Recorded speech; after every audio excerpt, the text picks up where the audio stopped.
เจ้าสบายดีท่านผู้ชมเนาะมื้อนี้ข้าพเจ้าก็จะมาแนะนำวิธีการเติมเกมเนาะด้วยเบอร์เติมขออภัยเนาะด้วยเบอร์ Unitel เนาะหรือว่า Beeline ก็ได้เนาะมันมี2เครือข่ายที่สามารถเติมเกมได้สำหรับเราเฮา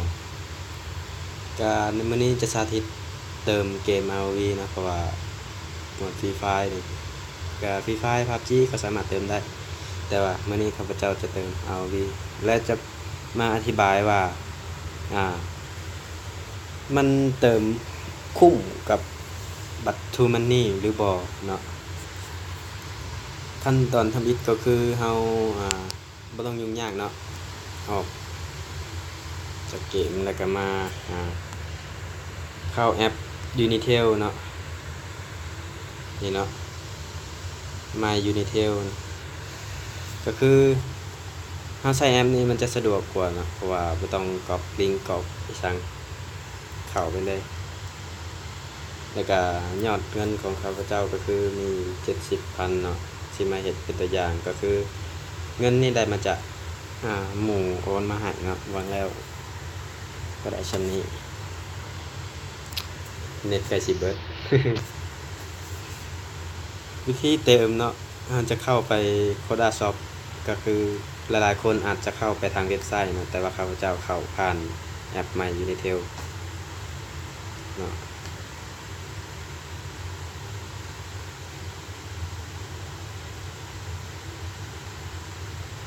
นี่เนาะมันมีเกมให้เลือกเติมก็คือต้องเติมแบบหมวดที่เติมโมบายหรือว่าเติมฟรีไฟก็ได้เนาะแต่ข้าพเจ้าสิเติม ROV เนาะมื้อนี้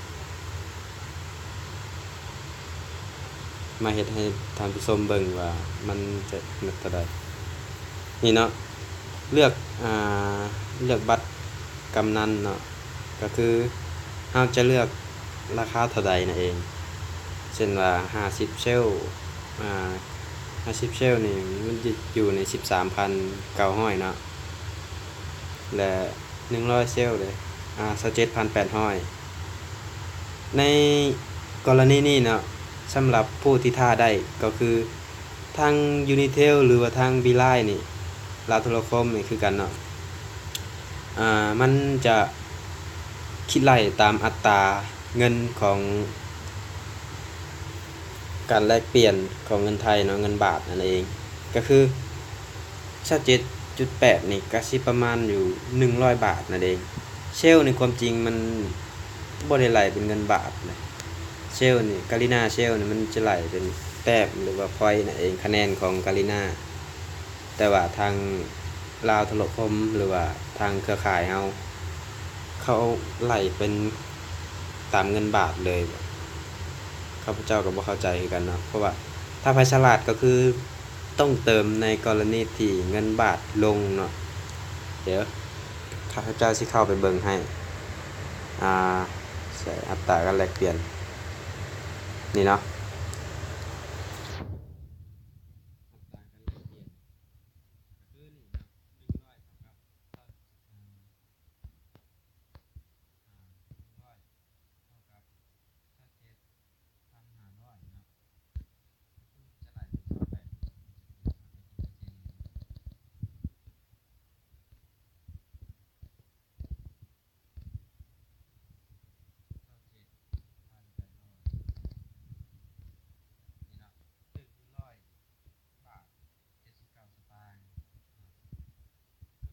ไหลเป็นแบบนี้เลย79สตางค์ก็คือส่วนของเครือข่ายกินไปส่วน100ก็คือต้นทุนของมันนั่นเองแต่ว่ามันบ่สมควรเนาะแต่ข้าพเจ้าว่าถ้าไผฉลาดก็คือถ้าไล่ตอนซื้อหรือว่าเติมเกมตอนเงินบาทราคาลงนั่นเองแต่มื้อนี้ข้าพเจ้าสิมาแสดงให้เบิ่งมาสาธิตให้เบิ่งว่าสิเติมเกมแล้วมันจะได้สมมุติเติมเพชรก็จะได้เพชรอยู่เท่าใดนั่นเองเนาะเมื่อกี้เงินข้าพเจ้าอยู่70เนาะ70ก็ประมาณนะ200กาลิน่า200เซลใส่ที่อยู่อีเมล อันนี้เป็นเมลของข้าพเจ้าเปิดให้เบิ่งเลยไฟแฮกเป็น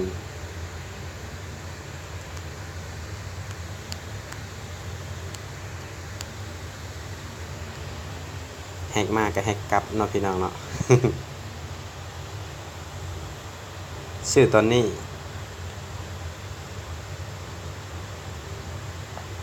มีหนึ่งหรือหลายอย่างอาจจะขาดหายหรือผิดพลาดไปอ๋อข้าพเจ้าลืมหมายเนาะก็คือตอนนี้เนาะสื่อโดยเบอร์โทรศัพท์ลืมติด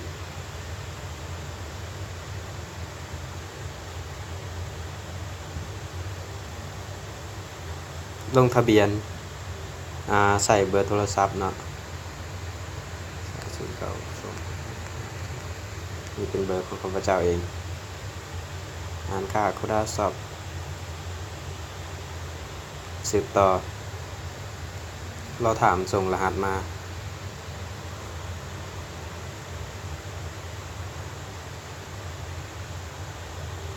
787เนาะ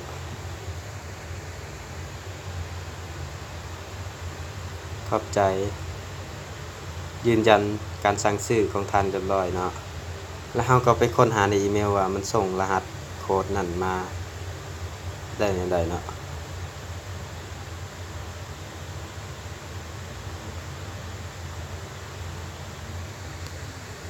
เราก็ออกจากหน้านี้ไปก็คือต้องไปเบิ่งอยู่ Gmail ของเรานั่นเองGmail อยู่ไสเนาะนี่เนาะเข้ามาเบิ่งอยู่ Gmail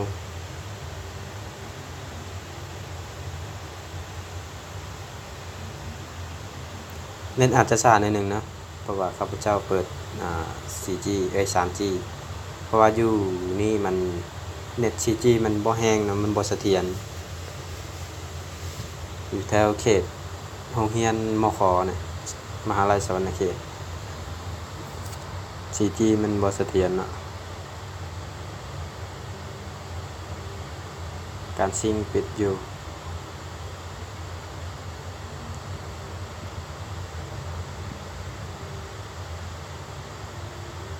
สาเถอะเนาะ ข้าพเจ้าจะตัดไปเลยเนาะแล้วมาเข้าต่อตอนที่มันส่งให้มาต่อกันเลยเนาะเพราะว่าเมื่อกี้นี่ทางอีเมลทางการินาขออภัยเนาะทางก็ได้ซอฟเพิ่นบ่ได้ส่งมาทางอีเมลเฮาเลยให้ขึ้นหน้านี่ขึ้นมาเนาะกับหน้ากับหน้าการสั่งซื้อเนาะกลับขึ้นมาแล้วเฮาจะก๊อปเอารหัสตัวนี้เนาะให้เฮาก๊อปเอารหัสตัวนี้แล้วมาเติมเกมเนาะแล้วเข้าไปเบิ่ง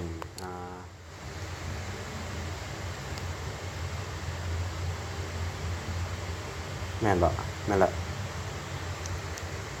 เข้าไปเว็บไซต์Garenaเว็บไซต์เติมเกมนี่เนาะเนี่ยเติมเกม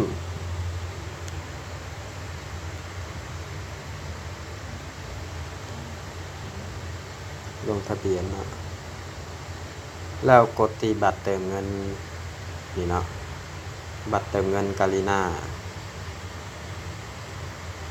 กดเข้าไปเติมอยู่ตรงนี้อาจสิมีค่าใช้จ่ายเพิ่มบ่แม่นเนาะเติมบนนี้มันจะได้อยู่ได้โบนัสประมาณนี้เนาะ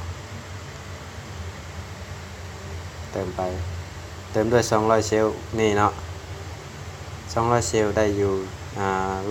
146เนาะซึ่งข้าพเจ้าว่ามันบ่คุ้มค่าเลยเนาะ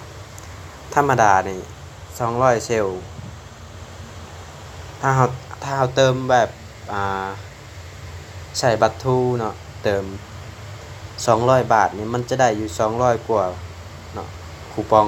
200กว่าคูปองเติมมาเนาะเติมผ่านบัตรทูเดี๋ยวข้าพเจ้าขอออกจากหน้านี้ก่อนเนาะนี่เนาะผ่าน True Money เนาะนี่ท่านผู้ชมสังเกตเห็นบอกว่ามันเป็นยังไง นี่เนาะข้าพเจ้าเติม90บาท90บาทก็ตกอยู่บัตรทูบาทมันจะได้อยู่99คูปองเนาะถ้าเราเติม180บาทเนาะ180บาทมันก็ได้อยู่มันก็คุ้มค่ากว่าที่เราเติม200เซลเนาะข้าพเจ้าแนะนำเนาะใครจะเติมแบบให้ซื้อบัตรทูมาเติมดีกว่าถ้าเติมเซลแล้วมาซื้อมันจะบ่คุ้มค่าเลยเนาะเดี๋ยวเรามาเบิ่งอยู่ในเกมว่ามันสิได้ไปเท่าใดมันเข้าเกมหรือบ่สำหรับเติมผ่านนี่มันเข้าแน่นอนแต่ว่าถูกหักภาษีอย่างหลายมันบ่คุ้มค่า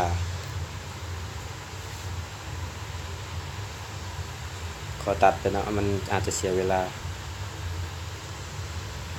เอามาต่อเนาะวันนี้ก็มันก็เข้าอยู่เนาะ146เซลขออภัยเนาะขอเซลตลอด146คูปองนั่นเองสรุปแล้วมันบ่คุ้มค่าเนาะถ้าใช้บัตรเติมเงินพวก Unitel มาเติมประมาณนี้มันจะบ่คุ้มค่าเราไปซื้อบัตร True Money แถวห้างมินิมาร์ทหรือว่า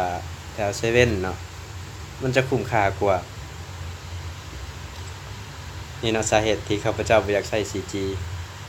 ปิงมันจะลิ้นบ่ได้เลยเวลาอยู่ในมค.หรือว่าอยู่แถวบริเวณโรงเรียนมหาลัยสวรรณเขตนั่นเอง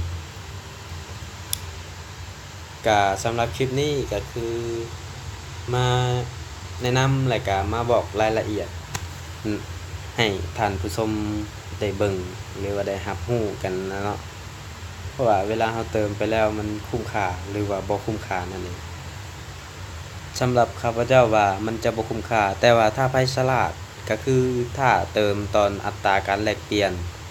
เงินบาทกับเงินกีบมันลงนั่นเองเนาะคำว่าเงินบาทลงเฮาก็จะคุ้มค่ากว่าเวลาเฮาเติมมันอาจจะราคาถูกกว่าข้าพเจ้าเมื่อกี้นี่เนาะคือเฮาเติมเมื่อกี้นี่ก็คือประมาณอยู่55,000เนาะ55,000กว่านี่แหละประมาณนี้ถ้าเติมมามันได้แต่146เนาะ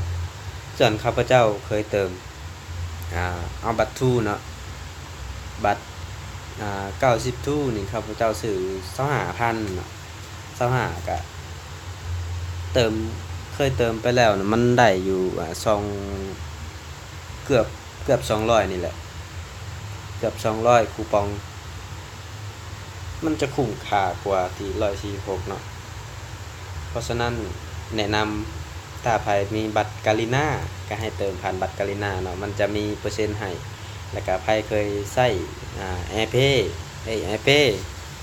แอป AirPay แอปนั้นมันจะเพิ่มเปอร์เซ็นต์เนาะก็คือรายละเอียดมันจะบอกอยู่บนเว็บเติมเกมนั่นเองเอามาเข้าเว็บเติมเกมอีกเทื่อเนาะนี่เนาะใส่แอป AirPay กับบัตรเติมเงินของกาลิน่าโดยเฉพาะเลยนะบ่แม่นว่าให้เอาเซลแบบเมื่อกี้นี่เนาะคือเมื่อกี้นี่เฮาเติมเซลเนาะเติมเซลอยู่บัดนี้มันเอาเซลตัวนี้มาเติมอีกเทื่อนึงเนาะซึ่งมันจะบ่คุ้มค่าเลยนี่เนาะ135เซลตัวนี้บ่แม่นเงินเด้อพี่น้องมันบ่แม่นเงินในความเป็นจริง75เซลนี่มันได้อยู่ประมาณอยู่50บาทเนาะแล้ววันนี้ทาง Unitel มาคิดไหล100เซลเท่ากับ100บาทแล้วมาคิดไหลใส่27,000เป็นไดเหมือนบ่คุ้มค่าเลยเนาะเซลตัวนี้ก็คือเซลนี่เนาะเซลที่เราเติมเมื่อกี้นี่อันนี้คือกาลิน่าเซลมันบ่แม่นของบัตรกาลิน่าโดยเฉพาะเนาะรหัสเมื่อกี้นี้เฮาป้อนไปมันเป็นรหัสของเซลเข้า ID เฮาเนาะเติมเซลเข้า ID ซึ่งมันคุ้มค่าเนาะก็สำหรับมื้อนี้ก็หมดเพียงเท่านี้เนาะมื้อหน้าอาจจะมีคลิปใหม่เนาะอาจจะมีคลิป อะหยังก็แล้วแต่เนาะขอให้ถ้าสิ่งที่ผู้เอ้ยเว้าบ่ออกขออภัยเนาะอาจจะมีสิ่งดีๆมานำเสนอให้ผู้น้องๆเพื่อนๆน้องๆอ้ายๆหรือว่ารุ่นอ้ายนั่นเอาที่จะมาเติมเนี่ยเกมหรือว่าอาจมีความรู้ใหม่ๆข้าพเจ้าก็จะมาแนะนำในคลิปต่อไปเนาะสำหรับคลิปนี้ก็ขอขอบใจ